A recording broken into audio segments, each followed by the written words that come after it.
டெல்லியிலிருந்து சீனாவுக்கு நேரடி விமான சேவை நவம்பர் 10ஆம் தேதி தொடங்கும் என இண்டிகோ விமான நிறுவனம் அறிவித்துள்ளது.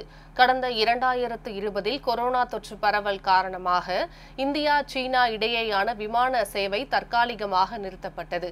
அதே ஆண்டு ஜூனில் கிழக்கு லடாக்கில் உள்ள கல்வான் பள்ளத்தாக்கில் இந்தியா சீனா ராணுவத்தினரிடையே மோதல் ஏற்பட்டதை அடுத்து இரு நாடுகளுக்கும் இடையேயான உறவு மோசமடைந்தது. இதனால் விமான சேவையும் கைவிடப்பட்டது. கடந்த மாத தொடக்கத்தில் சீனாவுக்கு சென்ற பிரதமர் நரேந்திர மோடி ஷாங்காய் ஒத்துழைப்பு மாநாட்டில் பங்கேற்றார். தொடர்ந்து அந்நாட்டு அதிபர் ஜி ஜின்பிங்கை சந்தித்து அவர் பேசினார்.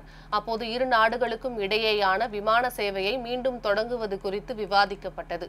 தொடர்ந்து இந்தியா சீனா இடையேயான உறவு புத்துயிர் பெற்றது. இந்நிலையில் இண்டிகோ விமான நிறுவனம் வெளியிட்டுள்ள அறிக்கையில் நவம்பர் 10ஆம் தேதி முதல் டெல்லியிலிருந்து சீனாவின் குவாங்ஷு நகருக்கு தினசரி விமானங்கள் இயக்கப்படும் என்று குறிப்பிடப்பட்டுள்ளது.